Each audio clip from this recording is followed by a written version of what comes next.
Hey yo guys, assalamualaikum warahmatullahi wabarakatuh. Perkenalkan, nama saya Fasnu Fajri Prayogi. Saya mahasiswa semester 4 di Politeknik Bisnis dan Pasar Modal.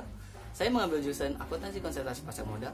Di video kali ini saya ingin membahas tentang kasus Panin Bank dengan Matahari Department Store. Selamat menyaksikan. Nah, sebelum kita lanjut ke dalam kasusnya, mari kita berkenal dengan perusahaan-perusahaan tadi. PT Matahari. PT Matahari memiliki sejarah panjang di dunia retail di Indonesia. Didirikan pada tanggal 24 Oktober tahun 1958, PT Matahari mendirikan gerai store fashion untuk anak-anak di daerah Pasar Baru, Jakarta. Pada tahun 1972, PT Matahari memulai membuka toko modern di Jakarta. Hingga saat ini, PT Matahari Department Store memiliki 155 gerai yang tersebar luas di 74 kota di seluruh Indonesia. Next, kita bahas Panin Bank. Panin Bank merupakan salah satu bank komersil utama di Indonesia. Bank Panin sendiri didirikan pada tahun 1971 yang merupakan hasil merger dari 3 bank. Yang pertama, Bank Kemakmuran. Yang kedua, Bank Industri Jaya. Yang ketiga, Bank Industri Perdagangan Indonesia. Panin Bank juga mencatatkan sahamnya pada Bursa Efek pada tahun 1982 dan menjadi bank pertama yang sahamnya diperdagangkan di dalam bursa. Nah, untuk per Juni tahun 2009 guys, Bank Panin sendiri tercatat sebagai bank ke-7 terbesar di seluruh Indonesia. Dari segi total aset mencapai 71,2 triliun rupiah dan dari segi modal mencapai 9,8 triliun rupiah. Untuk dari segi jaringan usaha sudah memiliki lebih dari 450 di berbagai kota di Indonesia. Strategi Bank Panin sendiri lebih berfokus kepada perbankan retail. Nah, sekarang kita masuk ke permasalahan utamanya. Pada tanggal 23 September tahun 1996, PT Matahari mendapatkan pinjaman jangka panjang dari Bank Panin sebesar 41,5 miliar dengan jangka waktu 5 tahun dan juga hak atas 3 bidang tanah. Dikarenakan pendapatan PT Matahari berupa US dollar, maka PT Matahari melihat kemungkinan untuk mengecilkan pinjaman bunganya melalui cross currency swap atau yang kita lebih kenal dengan hedging. Hedging sendiri itu kita bisa lebih kenal dengan upaya untuk mengurangi tingkat resiko dalam transaksi tersebut. Jadi, pada tanggal 30 September 1996, PT Matahari melakukan cross currency swap atau tukar menukar valuta dengan Bank Panin dengan jumlah 17,9 juta US, di mana pembayaran dilakukan secara menyicil 3 bulan sebesar 1 miliar ditambah dengan beban biaya bunga pembayaran terakhir sebesar 22,5 miliar dengan jatuh tempo 30 September tahun 2001.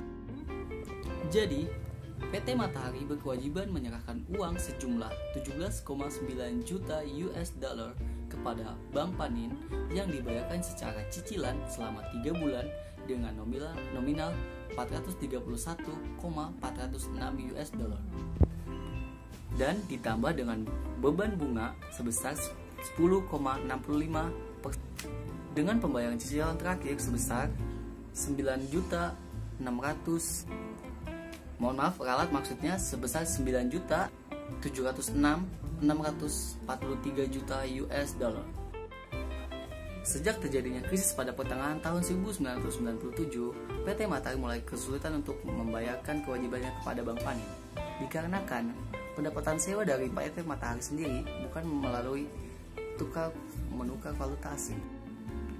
Untuk menyelesaikan seluruh peminjamannya kepada Bank Panin, PT Matahari meminta melakukan restrukturisasi dan juga unwind kepada kewajiban-kewajibannya, di mana unwind ini, jika dilakukan unwind, maka kewajiban PT Matahari untuk membayarkan menggunakan dolar menjadi rupiah.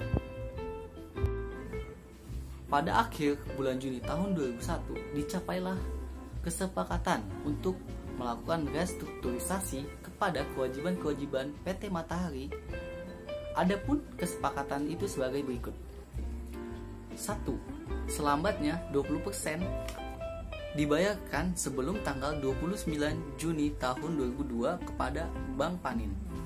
Yang kedua, Bank Panin akan memberikan diskon kepada PT Matahari. Yang ketiga, denda pinjaman jangka panjang akan dihilangkan, tetapi bunga akan tetap dimasukkan. Yang keempat, sisa dari kewajiban itu akan direstrukturisasi lagi.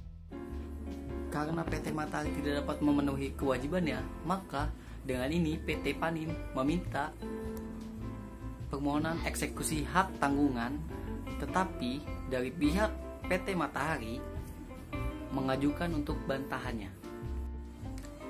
Menurut kesaksian Bapak Haryadi Ramlan, kedua pihak yang terlibat dalam permasalahan ini terikat secara hukum dan berkewajiban untuk memenuhi prestasinya.